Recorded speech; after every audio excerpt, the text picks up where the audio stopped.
솔직히 고백하겠습니다.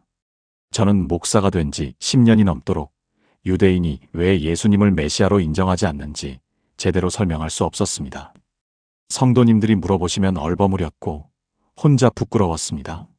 신학교에서 구약을 배우고 히브리어를 공부하고 이스라엘 역사를 공부했는데도 정작 그 질문 앞에서는 말문이 막혔습니다. 목사님, 유대인들은 왜 예수님을 안 믿어요? 단순해 보이는 이 질문이 저를 얼마나 오래 붙들었는지 모릅니다. 그러던 어느 해 겨울, 저는 이스라엘 예루살렘을 방문했습니다. 통곡의 벽 앞에서였습니다. 수백 명의 유대인들이 벽에 이마를 대고 기도하고 있었습니다. 눈물을 흘리며 기도하는 노인도 있었고 앞뒤로 몸을 흔들며 기도하는 청년도 있었습니다.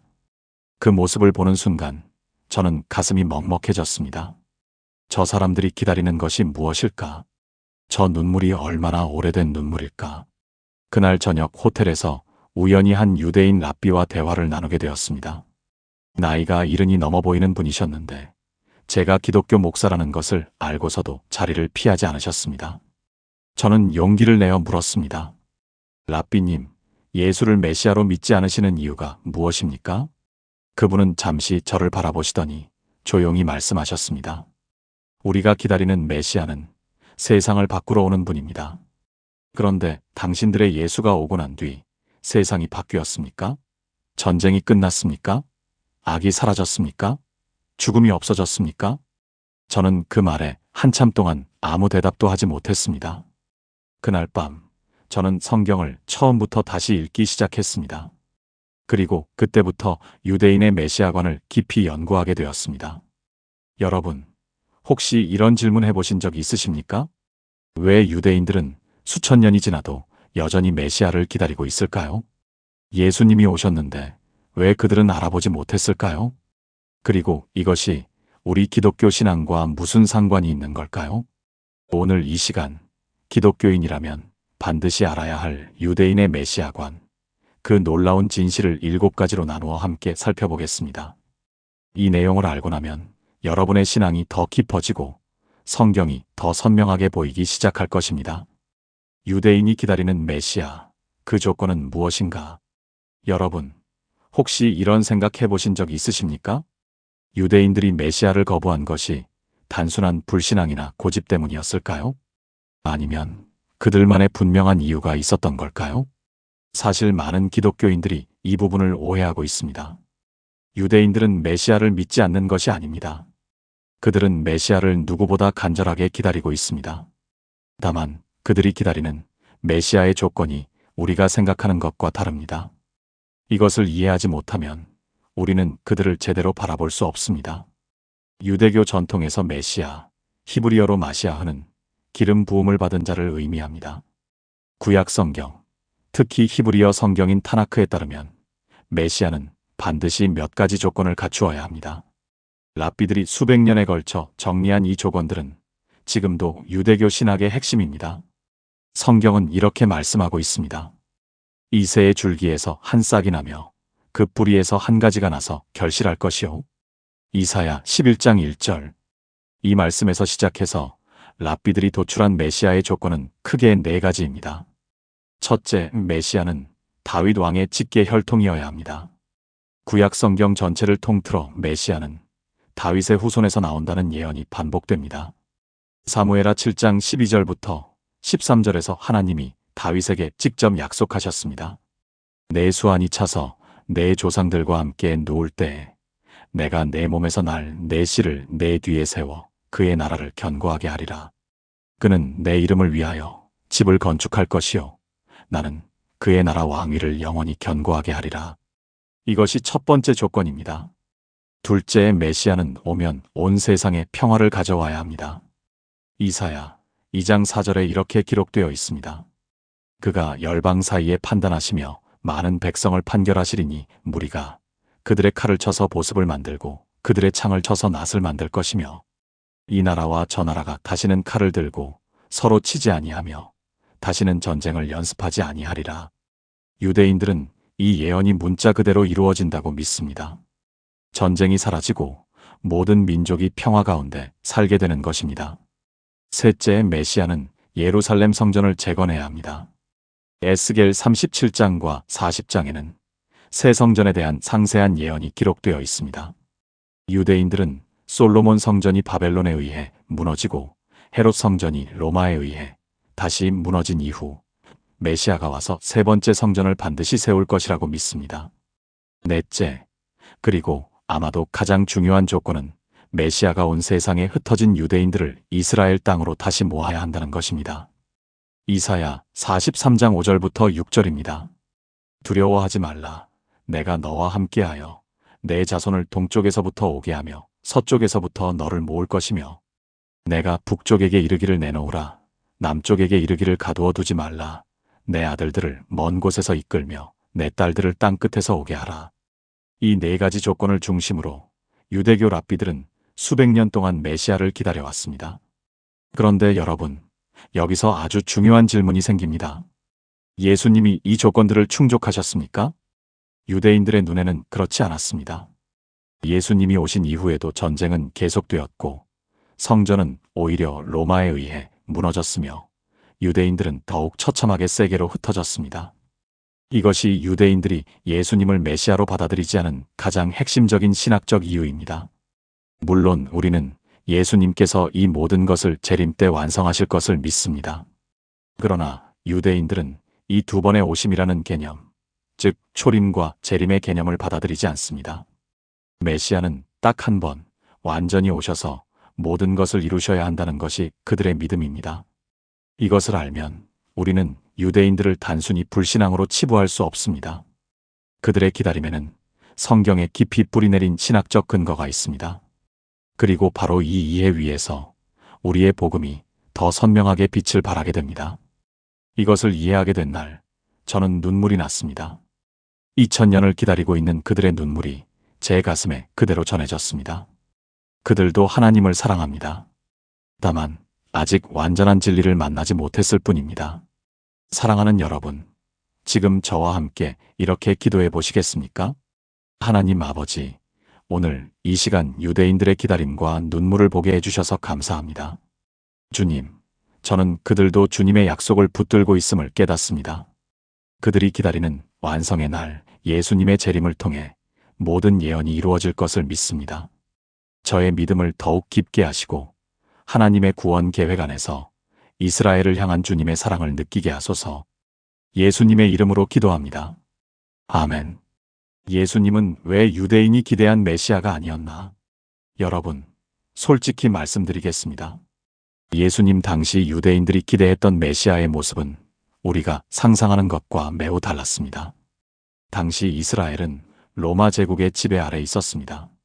세금은 무거웠고 억압은 심했으며 민족의 자존심은 짓밟혀 있었습니다. 그 시대를 살아가는 유대인들에게 메시아는 단 하나의 이미지였습니다. 강력한 군사적 영웅, 다윗 왕과 같은 정치적 해방자. 이것이 그들이 기다리던 메시아의 모습이었습니다. 그런데 예수님은 어떻게 오셨습니까? 마구간에서 태어나셨습니다. 목수의 아들이었습니다. 군대를 이끌지 않으셨습니다. 오히려 칼을 가지는 자는 칼로 망한다고 말씀하셨습니다. 세리와 죄인들과 함께 식사하셨습니다. 사마리아인들과 이방인들을 품으셨습니다. 그리고 가장 결정적으로 로마 군인들에게 체포되어 십자가에 못 박혀 죽으셨습니다. 유대인들의 입장에서 이것은 메시아의 죽음이 아니라 실패한 혁명가의 최후였습니다. 성경은 이에 대해 이사야 53장 2절부터 3절에서 놀랍도록 정확하게 예언하고 있습니다. 그는 주 앞에서 자라나기를 연한 순 같고 마른 땅에서 나온 뿌리 같아서 고운 모양도 없고 풍채도 없은즉 우리가 보기에 흠모할 만한 아름다운 것이 없도다. 그는 멸시를 받아 사람들에게 버림받았으며 간고를 많이 겪었으며 질고를 아는 자라 마치 사람들이 그에게서 얼굴을 가리는 것 같이 멸시를 당하였고 우리도 그를 귀히 여기지 아니하였도다. 이 예언이 기록된 것은 예수님 탄생 700년도 더 전의 일입니다. 하나님은 이미 아셨습니다. 메시아는 세상이 기대하는 방식으로 오지 않을 것이라는 것을. 여기서 우리는 한 가지 중요한 사실을 발견하게 됩니다. 이스라엘 사람들이 성경을 몰라서 예수님을 거부한 것이 아닙니다. 오히려 성경을 너무 잘 알면서도 인간적 기대라는 필터를 통해서 읽었기 때문에 놓친 것입니다. 이 이야기가 저에게는 개인적으로 큰 교훈이 됩니다. 2019년 봄이었습니다. 경기도 용인에 사는 박정숙 권사님이라는 분이 계셨는데 올해로 66이 되신 분이었습니다. 남편을 암으로 잃고 홀로 자녀 셋을 키우신 분이었습니다. 교회에서 30년을 신앙생활 하셨는데 어느 날 저를 찾아오셔서 이렇게 말씀하셨습니다. 목사님, 저는 하나님이 나를 버리신 것 같아요. 이렇게 열심히 믿었는데 왜 이렇게 힘든 일만 생기는 걸까요? 하나님이 계시다면 이러시면 안 되잖아요. 눈물이 뺨을 적시고 있었습니다. 저는 그분께 조용히 물었습니다. 권사님이 기대하신 하나님은 어떤 분이었습니까? 잠시 침묵이 흐른 뒤 권사님이 말씀하셨습니다. 믿으면 복 주시고 기도하면 다 들어주시고 내 인생이 잘 되게 해주시는 분이요. 저는 고개를 끄덕이며 말했습니다. 권사님, 그것이 바로 유대인들이 기다리던 메시아와 똑같은 모습입니다. 강하고 이기게 해주고 세상에서 높여주는 분. 그런데 하나님은 다른 방식으로 오셨습니다. 십자가를 통해서요. 고난을 통해서요. 그날 저와 권사님은 오랫동안 이사야 53장을 함께 읽었습니다. 그가 찔림은 우리의 허물 때문이요. 그가 상함은 우리의 죄악 때문이라. 그가 징계를 받음으로 우리는 평화를 누리고 그가 채찍에 맞음으로 우리는 나음을 받았도다. 이사야 53장 5절. 그날 권사님은 오랫동안 소리내어 우셨습니다. 그리고 나지막이 말씀하셨습니다. 제가 기대한 하나님이 아니라 진짜 하나님을 만난 것 같아요. 여러분도 혹시 그런 적 있으십니까? 내가 기대한 방식으로 응답하지 않으신다고 해서 하나님이 계시지 않다고 느끼신 적 있으십니까? 유대인들의 실수가 단지 먼 옛날의 이야기가 아닙니다. 우리 안에도 내가 기대하는 메시아를 만들어 놓고 그 틀에 맞지 않으면 실망하는 마음이 있습니다. 예수님은 우리의 기대를 깨뜨리러 오셨습니다. 그리고 그 깨뜨림이 진정한 구원의 시작입니다. 당시 제자들도 처음에는 예수님을 정치적 해방자로 기대했습니다. 엠마오로 가는 두 제자가 실망하며 말했습니다. 우리는 이 사람이 이스라엘을 속량할 자라고 바랐노라. 누가복음 24장 21절. 그러나 부활하신 예수님이 나타나셨을 때 그들의 눈이 열렸습니다. 그리고 그들은 달려가서 이렇게 외쳤습니다. 주께서 과연 살아나시고 시몬에게 보이셨다 하는지라. 누가복음 24장 34절.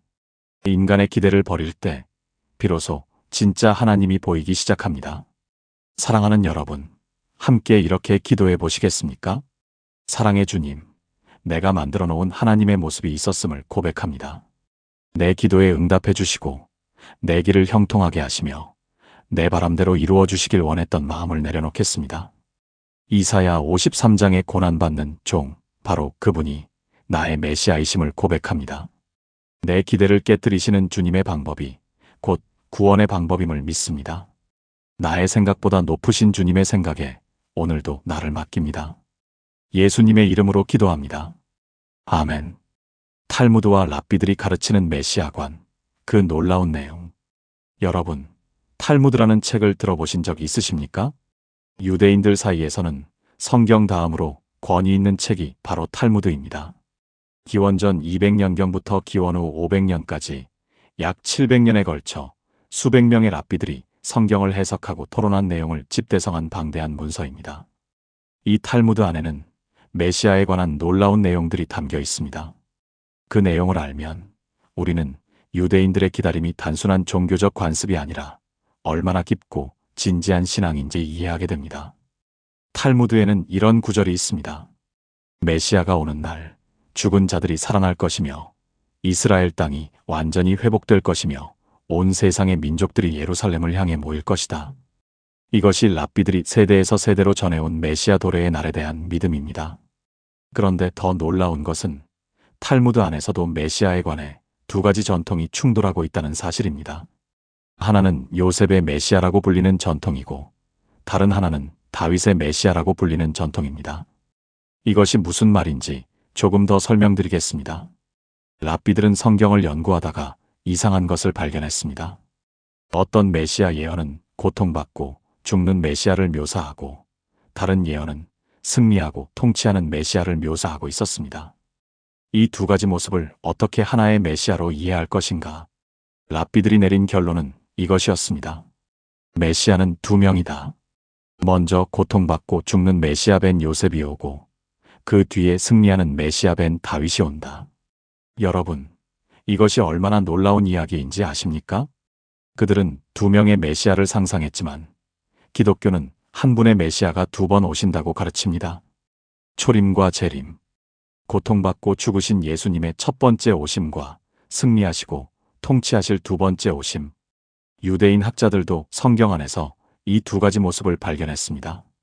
단지 한 분 안에서 그것이 이루어진다는 것을 깨닫지 못했을 뿐입니다. 또한 탈무드 산헤드린 편에는 이런 내용이 있습니다. 세상 역사는 6,000년이다. 그중 2,000년은 혼돈의 시대, 2,000년은 율법의 시대, 그리고 2,000년은 메시아의 시대다. 이 유대 전통 신학에 따르면 우리는 지금 바로 메시아의 시대를 살고 있습니다. 그 시대는 이미 시작되었고 완성을 향해 달려가고 있습니다. 우리 기독교인들은 이 메시아의 시대가 예수님의 오심으로 시작되었다고 믿습니다. 그리고 그 완성은 예수님의 재림으로 이루어질 것이라고 믿습니다. 저에게 이것을 생생하게 가르쳐 주신 분이 계십니다. 서울에서 유대학을 연구하는 최인호 교수님이라는 분인데 나이가 올해 73이 되셨습니다. 젊은 시절 이스라엘에서 10년을 공부하신 분입니다. 어느 날 저에게 이런 이야기를 해주셨습니다.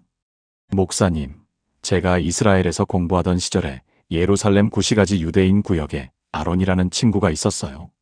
독실한 유대교 신자였는데 그 친구가 어느 날 저에게 이렇게 말하더군요. 너희 기독교인들이 믿는 예수, 그 사람이 진짜 메시아라면 왜 아직도 전 세계 유대인이 다 이스라엘로 안 모인 거냐? 왜 성전이 아직도 없는 거냐? 왜 여전히 우리가 아랍 사람들이랑 싸우는 거냐? 저는 그 말에 아무 대답도 못했어요. 최 교수님은 잠시 말을 멈추셨다가 계속하셨습니다. 그때 제가 성경을 다시 읽기 시작했습니다. 그리고 깨달았습니다. 예수님은 그 모든 것을 다시 오실 때 이루실 분이라는 것을. 아론이 기다리는 것과 우리가 기다리는 것이 사실은 같은 결말을 향하고 있다는 것을. 여러분, 이것이 얼마나 놀라운 통찰입니까? 유대인들의 메시아 기다림과 기독교인들의 재림 기다림은 같은 하나님의 계획을 향하고 있습니다. 단지 유대인들은 그 완성자가 예수님이라는 것을 아직 알지 못하고 있을 뿐입니다. 로마서 11장 25절에서 26절은 이렇게 선포합니다. 형제들아, 너희가 스스로 지혜 있다 하면서 이 신비를 너희가 모르기를 내가 원하지 아니하노니 이 신비는 이방인의 충만한 수가 들어오기까지 이스라엘의 덜어는 우둔하게 된 것이라. 그리하여 온 이스라엘이 구원을 받으리라. 온 이스라엘이 구원을 받는 날이 옵니다.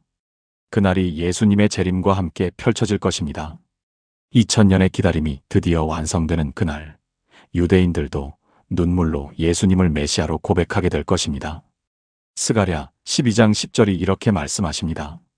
내가 다윗의 집과 예루살렘 주민에게 은총과 간구하는 심령을 부어주리니 그들이 그 찌른 바 그를 바라보고 그를 위하여 애통하기를 독자를 위하여 애통하듯 하며 그를 위하여 통곡하기를 장자를 위하여 통곡하듯 하리로다.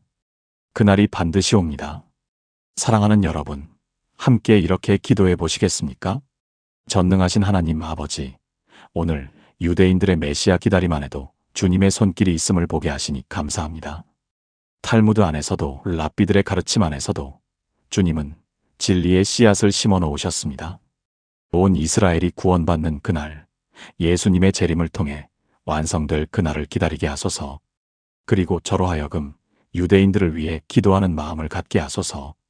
그들도 주님의 백성이며 주님의 사랑 안에 있음을 믿습니다. 예수님의 이름으로 기도합니다. 아멘. 메시아를 거부한 데가 디아스포라 2000년의 눈물. 여러분, 역사 앞에서 우리는 때로 말을 잃게 됩니다. 유대인들이 예수님을 메시아로 거부한 이후 그들에게 어떤 일이 일어났는지 아십니까? 기원 후 70년 로마 황제 티투스의 군대가 예루살렘을 포위했습니다. 5달에 걸친 끔찍한 포위 끝에 예루살렘은 함락되었고 솔로몬의 성전을 이어받은 헤롯 성전은 완전히 불타 무너졌습니다. 예수님이 예언하신 그대로였습니다. 예수께서 이르시되 내가 이 모든 것을 보지 못하느냐. 내가 진실로 너희에게 이르노니 돌 하나도 돌 위에 남지 않고 다 무너뜨려지리라. 마태복음 24장 2절. 그 전쟁에서 유대인 약 100만 명이 목숨을 잃었고 살아남은 유대인들은 노예로 팔리거나 전 세계로 흩어지기 시작했습니다. 이것이 바로 디아스포라, 즉 이산의 시작이었습니다. 그러나 여러분, 그들의 고난은 거기서 끝나지 않았습니다. 중세 유럽에서 유대인들은 십자군 원정 중에 학살당했습니다. 스페인에서는 1492년 강제 추방을 당했습니다. 러시아에서는 포그롬이라 불리는 조직적인 유대인 학살이 반복되었습니다. 그리고 20세기 인류 역사상 가장 끔찍한 사건이 일어났습니다. 나치 독일의 홀로코스트. 600만 명의 유대인이 가스실에서, 총살장에서, 굶주림과 질병으로 죽어갔습니다. 아우슈비츠의 굴뚝에서 연기가 피어오르던 그날들. 과연 그들은 어디서 메시아를 기다리고 있었을까요? 이것이 저에게는 신학적으로 가장 무거운 질문 중 하나입니다. 고난의 의미를 성경은 어떻게 설명하고 있을까요? 신명기 28장은 이스라엘이 하나님의 말씀을 떠날 때 어떤 일이 일어날지를 놀라울 만큼 상세하게 예언하고 있습니다. 여호와께서 너를 세계 만민 중에 흩으시리니 내가 그곳에서 너와 내 조상들이 알지 못하던 목석 우상을 섬길 것이라. 그 여러 나라 중에서 내가 평안함을 얻지 못하며 내 발바닥이 쉴 곳도 얻지 못하고 여호와께서 거기서 너의 마음을 떨게 하고 눈을 쇠하게 하고 정신을 산란하게 하시리니. 신명기 28장 64절부터 65절. 이 예언이 기록된 것은 기원전 1400년경입니다. 약 2500년이 지난 뒤 이 말씀은 문자 그대로 이루어졌습니다. 여기서 우리가 놓쳐서는 안 되는 것이 있습니다. 이 모든 고난 속에서도 유대인은 민족으로 사라지지 않았다는 사실입니다.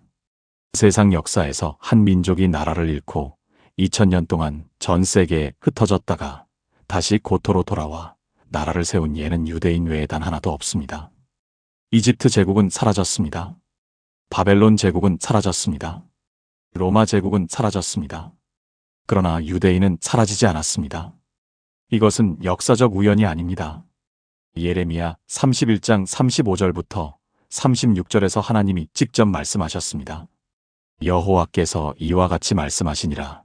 그는 해를 낮의 빛으로 주셨고 달과 별들을 밤의 빛으로 정하였고 바다를 뒤흔들어 그 파도로 소리치게 하나니 그의 이름은 만군의 여호와니라. 이 법도가 내 앞에서 패할진대 이스라엘 자손도 내 앞에서 끊어져 영원히 나라가 되지 못하리라. 해와 달이 사라지지 않는 한 이스라엘은 사라지지 않는다. 이것이 하나님의 약속입니다. 부산에 사시는 이명자 집사님 이야기를 나눠드리고 싶습니다. 올해 68 되신 분인데 젊은 시절 역사책을 즐겨 읽으셨던 분입니다. 몇 해 전 새벽 기도 시간에 저에게 이런 질문을 하셨습니다. 목사님, 저는 역사를 보면서 유대인들이 왜 이렇게 고난을 받는지 이해가 안 됩니다. 하나님이 정말 그들을 사랑하신다면 어떻게 그런 일이 있을 수 있는 겁니까? 홀로코스트는요? 그 어린 아이들은요? 저는 그 질문에 쉽게 대답하지 않았습니다. 한참을 함께 침묵 가운데 앉아 있었습니다. 그리고 천천히 말씀드렸습니다. 집사님, 저도 그 질문 앞에서는 함부로 대답할 수 없습니다. 다만 한 가지는 말씀드릴 수 있습니다. 하나님은 고난을 통해서도 역사를 이루신다는 것입니다. 요셉이 형제들에게 팔린 것은 이집트에서 민족을 구하기 위함이었습니다. 그 고통의 시간이 없었다면 출애굽도 없었습니다. 유대인의 디아스포라 역시 마찬가지입니다. 그들이 전 세계에 흩어졌기 때문에 복음도 전 세계에 전해질 수 있었습니다. 이명자 집사님은 한참을 가만히 계시다가 눈물을 훔치셨습니다.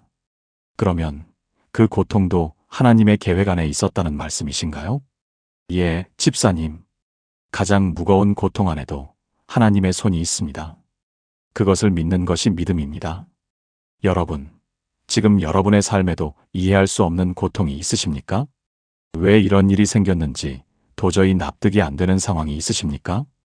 유대인 2000년의 역사가 우리에게 가르쳐 줍니다. 하나님은 고난을 통해서도 일하십니다. 그리고 그 고난의 끝에 반드시 회복이 있습니다. 사랑하는 여러분, 함께 이렇게 기도해 보시겠습니까? 하나님 아버지, 2000년의 눈물을 묵묵히 보고 계신 주님을 생각합니다. 유대인의 고난 속에서도 주님의 손을 놓지 않으신 것을 감사합니다. 지금 저의 삶에도 이해할 수 없는 고통이 있습니다. 그러나 이 고통도 주님의 계획 안에 있음을 믿습니다. 해와 달이 사라지지 않는 한절을 포기하지 않으시는 주님, 끝까지 붙들어 주소서. 예수님의 이름으로 기도합니다. 아멘. 1948년 이스라엘 건국 성경 예언의 기적적 성취. 여러분, 1948년 5월 14일을 기억하십니까? 아마 그날 직접 살아계셨던 분들도 이 영상을 보고 계실 것입니다. 그날 오후 4시 텔아비브 미술관에서 이스라엘의 초대 총리 다비드 벤구리온이 단상 앞에 섰습니다. 그의 손에는 두루마리가 들려 있었습니다. 그리고 그는 떨리는 목소리로 선포했습니다. 우리는 이로써 유대 민족의 자연적, 역사적 권리에 의거하여 그리고 유엔 총회 결의에 의거하여 이스라엘이라는 이름으로 유대 국가의 수립을 선포한다. 그 순간 회당에 모여있던 사람들은 일제히 울음을 터뜨렸습니다. 2000년의 기다림이 끝난 순간이었습니다. 그런데 여러분, 이것이 단순한 역사적 사건이 아니라는 것을 아십니까? 이 사건은 수천 년 전에 이미 성경에 기록된 예언의 성취였습니다. 이사야 66장 8절을 들어보십시오. 이러한 일을 들은 자가 누구이며 이러한 일을 본 자가 누구이냐. 나라가 어찌 하루에 생기겠으며 민족이 어찌 순식간에 태어나겠느냐. 그러나 시온은 진통하는 즈음에 그 아들들을 순식간에 낳았도다. 나라가 하루에 생기겠느냐. 그러나 이스라엘은 1948년 5월 14일 단 하루 만에 국가가 되었습니다. 2700년 전에 기록된 이 예언이 그대로 이루어진 것입니다. 에스겔 37장에 마른 뼈 환상도 있습니다. 에스겔 선지자가 온 들판에 가득한 마른 뼈들을 보는 환상이었습니다. 하나님이 말씀하셨습니다. 인자야, 이 뼈들이 능히 살 수 있겠느냐 하시기로 내가 대답하되 주 여호와여 주께서 아시나이다. 에스겔 37장 3절. 그리고 하나님은 마른 뼈들에게 생기가 들어가 큰 군대가 일어서는 것을 보여주셨습니다. 이것이 무엇을 뜻하는지 하나님이 직접 설명해 주셨습니다. 이 뼈들은 이스라엘 온 족속이라. 그들이 이르기를 우리의 뼈들이 말랐고 우리의 소망이 없어졌으니 우리는 다 멸절되었다 하느니라. 에스겔 37장 11절. 온 세상에 흩어진 유대인들, 홀로코스트로 600만 명이 죽고 아무 희망도 없어 보이던 그 민족에게 생기가 들어가 나라가 세워진 것입니다. 이 예언이 기록된 때로부터 약 2500년이 지난 뒤의 일입니다. 여러분, 이것보다 더 강력한 성경의 신뢰성 증거가 있을까요? 성경은 살아있는 말씀입니다. 수천 년이 지나도 그 예언은 반드시 이루어집니다. 저는 이 사실을 공부하면서 믿음이 얼마나 든든해지던지 밤새 잠을 이루지 못한 적이 있습니다. 그날 밤 저는 이렇게 기도했습니다. 하나님, 이스라엘 건국을 보니 주님의 말씀은 절대로 틀리지 않는다는 것이 너무나 분명합니다. 그러면 나에 대한 약속도, 내 가족에 대한 약속도 반드시 이루어지겠습니다. 믿습니다. 경남 창원에 사시는 홍순례 권사님 이야기를 해드리겠습니다. 올해 71살이신 분인데 40년 가까이 교회를 다니셨지만 성경 예언에는 별 관심이 없으셨던 분입니다. 그분이 딸의 권유로 저의 설교를 유튜브로 처음 들으셨다고 합니다.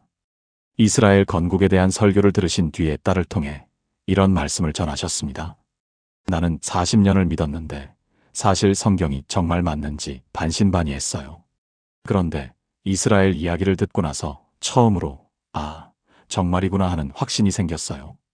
그 이후 홍 권사님은 성경을 처음부터 다시 읽기 시작하셨다고 합니다. 여러분, 이 이야기가 혹시 여러분의 이야기이기도 합니까? 오래 믿었지만 성경이 진짜인지 반신반의하는 마음이 마음 한구석에 있으셨습니까? 이스라엘 건국 사건을 보십시오. 하나님의 말씀은 2500년이 지나도 이루어집니다. 그 하나님이 여러분에게 하신 약속도 반드시 이루어집니다. 내가 너를 구속하였고 내가 너를 지명하여 불렀나니 너는 내 것이라. 이사야 43장 1절. 이 약속이 여러분을 향한 하나님의 선언입니다. 이스라엘을 살리신 하나님이 여러분의 하나님이십니다. 사랑하는 여러분, 함께 이렇게 기도해 보시겠습니까? 살아계신 하나님 아버지, 이스라엘 건국의 기적을 통해 주님의 말씀이 반드시 이루어짐을 깨닫게 하시니 감사합니다. 2500년 전의 예언이 하루 만에 이루어진 것처럼 저에 대한 주님의 약속도 반드시 이루어질 것을 믿습니다. 지금 이루어지지 않은 것 같아 보이는 기도들, 아직 응답받지 못한 것 같은 간구들, 주님이 기억하고 계심을 믿습니다. 때가 되면 반드시 이루시는 하나님, 오늘도 그 믿음으로 살아가게 하소서. 예수님의 이름으로 기도합니다. 아멘. 현대 유대인들이 메시아를 기다리는 방식 놀라운 신앙의 현장. 여러분, 혹시 이스라엘 뉴스를 보시면서 이런 생각하신 적 있으십니까? 저 사람들은 정말 지금도 메시아를 기다리고 있을까? 현대에도? 그렇습니다. 지금 이 순간에도 이스라엘에는 메시아를 준비하는 사람들이 있습니다. 그것도 아주 구체적이고 실제적인 방식으로 준비하고 있습니다. 이것을 알면 여러분은 아마 깜짝 놀라실 것입니다. 첫째, 예루살렘에는 성전 연구소라고 불리는 기관이 있습니다. 히브리어로 마온 하미크다쉬, 영어로는 템펄 인스터투트입니다. 이 기관은 지난 수십 년 동안 단 하나의 목표를 위해 일하고 있습니다. 메시아가 오실 때 즉시 세 번째 성전을 지을 수 있도록 모든 것을 준비하는 것입니다. 성전에서 사용할 금 촛대인 메노라는 이미 완성되었습니다. 순금으로 만들어진 그 메노라의 가치는 약 300억 원에 달합니다. 제사장이 입을 옷, 제사에 사용할 그릇들, 번제를 드릴 제단의 설계도까지 모두 준비되어 있습니다. 그들은 메시아가 오면 바로 그 다음 날 성전 건축을 시작할 수 있도록 준비하고 있습니다. 둘째, 이스라엘에서는 붉은 암송아지를 기르고 있습니다. 민수기 19장에 따르면 성전 예배를 재개하기 위해서는 흠없는 붉은 암송아지를 제물로 드리는 의식이 있어야 합니다. 랍비들은 이 붉은 암송아지가 나타나는 것이 메시아 도래의 징조라고 가르칩니다. 최근 몇 년 사이에 이스라엘에서 붉은 암송아지가 발견되었다는 뉴스가 기독교 신앙 공동체를 뜨겁게 달궜습니다. 셋째, 이스라엘에는 제사장 가문이 후손들을 훈련시키는 학교가 있습니다. 성전이 재건될 때 즉시 제사장 직무를 수행할 수 있도록 레위 지파와 아론 가문이 후손들을 찾아 성전 예배 의식을 가르치고 있습니다. 여러분, 이것이 얼마나 진지한 준비인지 느껴지십니까? 그들은 단지 막연한 소망으로 메시아를 기다리는 것이 아닙니다. 내일이라도 메시아가 오면 바로 실행할 수 있는 구체적인 계획을 갖고 준비하고 있습니다. 이 사실을 처음 알게 되었을 때 저는 도리어 부끄러움을 느꼈습니다. 나는 예수님의 재림을 얼마나 진지하게 기다리고 있는가? 나는 주님이 다시 오신다는 것을 얼마나 실제적으로 믿고 있는가? 저는 이 이야기를 교회 성도들에게 전했을 때 가장 큰 반응을 보이신 분이 생각납니다. 인천에 사시는 정말순 권사님이라는 분인데 올해 74살이십니다. 손주들을 돌보느라 정신없이 사신다고 늘 말씀하시던 분이었습니다. 이 이야기를 들으신 뒤 예배가 끝나고 저에게 오셔서 이렇게 말씀하셨습니다. 목사님, 저는 예수님이 다시 오신다는 걸 믿는다고 했는데 사실 막연하게 믿은 것 같아요. 유대인들이 저렇게 구체적으로 준비하고 있다는 걸 들으니까 나는 그리스도인이면서 재림을 얼마나 진지하게 기다렸나 싶어서 마음이 뜨끔했어요. 맞습니다. 유대인들의 메시아 준비는 우리 기독교인들에게 거울이 됩니다. 예수님은 이렇게 말씀하셨습니다. 그런즉 깨어 있으라. 너희는 그날과 그때를 알지 못하느니라. 마태복음 25장 13절. 또 이렇게도 말씀하셨습니다. 이 천국 복음이 모든 민족에게 증언되기 위하여 온 세상에 전파되리니 그제야 끝이 오리라. 마태복음 24장 14절. 우리가 해야 할 준비가 있습니다. 복음을 전하는 것입니다. 기도하는 것입니다. 삶을 거룩하게 하는 것입니다. 유대인들이 성전 도구를 준비하듯이 우리는 우리의 마음과 삶을 주님 오실 것에 대비하여 준비해야 합니다.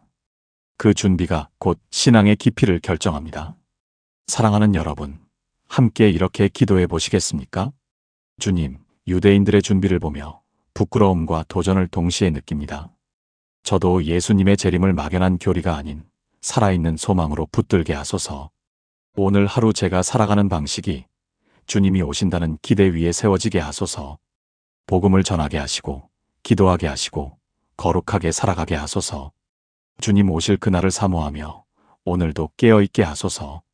예수님의 이름으로 기도합니다. 아멘. 유대인의 메시아관이 우리 기독교 신앙에 주는 최후의 교훈. 여러분, 지금까지 6가지를 함께 나누었습니다. 유대인이 기다리는 메시아의 조건, 예수님이 그들의 기대를 깨뜨리신 이유, 탈무드 안에 담긴 놀라운 통찰, 2000년 디아스포라의 눈물, 이스라엘 건국의 기적, 그리고 지금도 계속되는 그들의 준비. 이 모든 이야기를 나눈 이유가 있습니다. 단순한 지식을 드리려는 것이 아닙니다. 유대인의 메시아관을 깊이 이해하면 우리가 믿는 예수님이 얼마나 놀라운 분인지가 더욱 선명하게 보이기 때문입니다. 그리고 마지막 7번째, 가장 중요한 이야기를 지금 드리려 합니다. 여러분, 유대인들은 지금도 메시아를 기다리고 있습니다. 그런데 기독교인인 우리도 메시아를 기다리고 있습니다. 같은 기다림인 것 같지만 결정적으로 다른 것이 하나 있습니다. 우리는 이미 오신 분을 알고 있습니다. 그분이 다시 오실 것을 기다리고 있습니다. 이 차이가 얼마나 엄청난 차이인지 생각해 보신 적 있으십니까? 유대인들은 메시아의 얼굴을 아직 알지 못합니다. 어떤 분이 오실지, 어떻게 오실지, 언제 오실지 아무것도 모른 채 기다리고 있습니다. 그러나 우리는 그 얼굴을 압니다. 예수님, 나사렛 출신, 마리아의 아들, 다윗의 후손, 하나님의 독생자, 십자가에서 죽으시고 사흘 만에 부활하신 분, 하늘로 올라가시며 내가 다시 오리라고 약속하신 분. 우리는 그분의 얼굴을 알고 그분의 목소리를 알고 그분의 손의 못자국을 알고 있습니다. 그런데 여러분, 솔직히 물어보겠습니다. 우리가 그 얼굴을 알면서도 정작 그분을 기다리는 설렘이 식어 있지는 않습니까? 매일 예배를 드리고 매일 기도를 드리면서도 예수님이 오늘 오실 수도 있다는 기대가 마음에서 사라진 지 오래되지는 않았습니까? 사실입니다. 많은 기독교인들이 재림을 믿는다고 하면서도 그것이 삶의 방식에 아무런 영향을 주지 못하고 있습니다. 그런 우리에게 유대인들의 기다림이 강력한 도전을 줍니다. 그들은 아직 메시아의 얼굴을 모르면서도 성전 도구를 준비하고 제사장을 훈련하고 붉은 암송아지를 기르고 있습니다. 우리는 그 얼굴을 알면서 그 약속을 받으면서 무엇을 준비하고 있습니까? 성경은 이 마지막 시대에 대해 아주 분명하게 말씀하고 있습니다. 로마서 11장 11절부터 12절입니다. 그러므로 내가 말하노니 그들이 넘어지기까지 실족하였느냐? 그럴 수 없느니라. 그들이 넘어짐으로 구원이 이방인에게 이르러 이스라엘로 식인하게 함이니라. 그들의 넘어짐이 세상의 풍성함이 되며 그들의 실패가 이방인의 풍성함이 되거든 하물며 그들의 충만함이리요. 유대인들이 예수님을 거부함으로 이방인, 즉 우리에게 복음이 왔습니다. 그리고 이방인인 우리가 복음을 충만하게 받아 누리는 것을 보고 유대인들이 시기하게 되고 결국 그들도 예수님을 메시아로 받아들이게 될 것입니다. 이것이 하나님의 놀라운 구원 계획입니다. 유대인을 통해 메시아가 오셨고 이방인을 통해 복음이 온 세상에 퍼지고 다시 유대인이 돌아오는 날 예수님이 재림하십니다. 이 거대한 구원의 파노라마 안에 우리가 있습니다. 여러분, 우리는 지금 어디에 서 있습니까? 로마서 13장 11절은 이렇게 선포합니다. 또한 너희가 이 시기를 알거니와 자다가 깰 때가 벌써 되었으니 이는 이제 우리의 구원이 처음 믿을 때보다 가까웠음이라. 처음 믿을 때보다 구원이 더 가까웠습니다. 예수님이 오신 날보다 지금 우리가 재림에 더 가까이 있습니다. 그렇다면 우리는 어떻게 살아야 할까요? 3가지를 말씀드리겠습니다. 첫째, 이스라엘을 위해 기도하십시오. 시편 122편 6절은 이렇게 말씀합니다. 예루살렘을 위하여 평안을 구하라. 예루살렘을 사랑하는 자는 형통하리로다. 이스라엘을 위한 기도는 단순한 정치적 지지가 아닙니다. 하나님의 구원 계획에 동참하는 것입니다. 온 이스라엘이 구원받는 그날을 함께 앞당기는 것입니다. 매일 아침 단 한 줄의 기도라도 드려보십시오. 하나님, 이스라엘을 긍휼히 여기소서. 유대인들이 메시아 예수님을 만나게 하소서. 이 기도가 세상의 역사를 바꿉니다. 둘째, 우리의 신앙을 더욱 선명하게 살아내십시오. 바울은 로마서 11장에서 이방인인 우리가 복음을 충만하게 누리는 것을 보고 유대인들이 시기하게 된다고 했습니다. 우리의 삶이 곧 유대인들을 향한 복음의 증거가 됩니다. 기쁨으로 살아가는 우리의 모습, 고난 중에도 감사하는 우리의 모습, 사랑으로 서로를 품는 우리 공동체의 모습이 유대인들에게 저 사람들이 믿는 메시아는 진짜다는 것을 보여주는 증거가 됩니다. 셋째, 재림의 소망을 매일 새롭게 하십시오. 히브리서 10장 25절입니다. 모이기를 패하는 어떤 사람들의 습관과 같이 하지 말고 오직 권하여 그날이 가까움을 볼수록 더욱 그리하자. 그날이 가까울수록 더욱 모이고 더욱 기도하고 더욱 사랑해야 합니다. 유대인이 2000년을 기다린 그 열정으로 우리는 이미 오셨고 다시 오실 그분을 기다려야 합니다. 저는 이 모든 것을 공부하면서 한 가지 확신이 더욱 단단해졌습니다. 하나님의 구원 계획은 완성을 향해 달려가고 있다는 것입니다. 이스라엘이 건국되었고 예루살렘이 회복되고 있고 온 세상에 복음이 전해지고 있고 유대인들이 예수님께 돌아오는 숫자가 전례 없이 늘어나고 있습니다. 히브리어를 말하는 유대인 기독교인 공동체, 메시아닉 유대인들의 수가 지금 이스라엘에만 수만 명에 달하고 있습니다. 이것이 무엇을 의미합니까? 마지막 때가 이르고 있다는 것입니다. 온 이스라엘이 구원받는 그날이 가까워지고 있다는 것입니다. 그리고 그날에 예수님이 다시 오십니다. 구름을 타고 영광 중에 온 천사들과 함께. 요한계시록 22장 20절의 마지막 약속을 함께 들으십시오. 이것들을 증언하신 이가 이르시되 내가 진실로 속히 오리라 하시거늘 아멘. 주 예수여 오시옵소서. 아멘. 주 예수여 오시옵소서. 이 고백이 오늘 우리의 고백이 되기를 소망합니다. 사랑하는 여러분, 함께 이렇게 기도해 보시겠습니까? 주 예수님, 오늘 이 말씀을 통해 주님의 구원 계획이 얼마나 크고 놀라운지를 보게 하시니 감사합니다. 유대인을 통해 메시아가 오셨고 이방인을 통해 복음이 퍼지고 다시 온 이스라엘이 돌아오는 그날 주님이 다시 오실 것을 믿습니다. 저를 이 거대한 구원의 파노라마 안에 세워주셔서 감사합니다. 이스라엘을 위해 기도하게 하시고 선명한 신앙으로 살아가게 하시고 재림의 소망을 매일 새롭게 붙들게 하소서. 주 예수여 오시옵소서. 예수님의 이름으로 기도합니다. 아멘. 지금까지 7가지 말씀을 함께 나누었습니다. 이 모든 말씀을 하나의 기도로 주님 앞에 올려드리겠습니다. 함께 기도하시겠습니까? 전능하시고 영원하신 하나님 아버지, 오늘 이 귀한 시간을 허락하여 주셔서 진심으로 감사드립니다. 유대인들의 메시아 기다림을 통해 주님의 구원 계획이 얼마나 정밀하고 완전한지를 보게 하시니 감사합니다. 수천 년 전에 약속하신 말씀을 단 하루도 잊지 않으시고 반드시 이루시는 신실하신 하나님을 찬양합니다. 주님, 오늘 저는 고백합니다. 유대인들이 기다리는 메시아의 조건들, 전쟁이 끝나고 성전이 세워지고 흩어진 자들이 모이는 그 모든 완성이 예수님의 재림으로 이루어질 것을 믿습니다. 인간의 기대를 깨뜨리시는 하나님의 방법, 고난의 종으로 오신 예수님이 곧 나의 구원자이심을 다시 한번 고백합니다. 탈무드의 랍비들조차 성경 안에서 발견한 그 2가지 모습, 고난받는 메시아와 승리하는 메시아가 예수님 한 분 안에서 초림과 재림으로 완성됨을 믿습니다. 2000년의 디아스포라 눈물도 홀로코스트의 어둠도 주님의 손 안에 있었음을 고백합니다. 그 고통 속에서도 이스라엘을 지키신 하나님이 오늘 저의 고통 속에서도 저를 지키고 계심을 믿습니다. 1948년 단 하루 만에 나라를 세우신 하나님, 그 기적이 2500년 전 예언의 성취임을 확인하며 주님의 말씀에 대한 믿음이 더욱 견고해지게 하소서. 성전 도구를 준비하는 유대인들의 진지함으로 저도 주님의 재림을 준비하며 살아가게 하소서. 이스라엘을 위해 기도하는 마음을 허락하시고 선명한 믿음의 삶으로 그들에게 메시아를 보여주는 증인이 되게 하소서.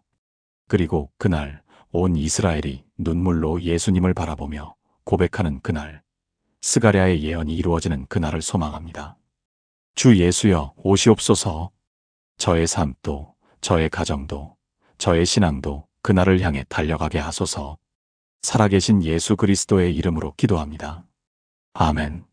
오늘 우리는 함께 참 놀라운 여정을 걸어왔습니다.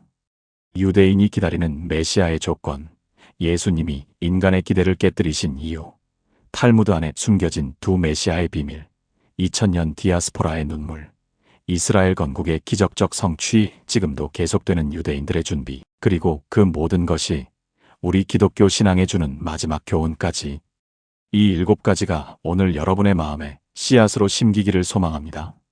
한 가지만 기억하셔도 좋습니다. 유대인들의 기다림은 틀린 믿음이 아닙니다. 다만 아직 완성자를 만나지 못한 기다림입니다. 그리고 그 완성자가 바로 우리가 믿는 예수님이십니다. 우리는 그분의 얼굴을 알고 있습니다. 그분의 약속을 받았습니다. 그분이 다시 오실 것을 믿습니다. 이 얼마나 놀라운 특권입니까? 이 특권을 가볍게 여기지 마십시오.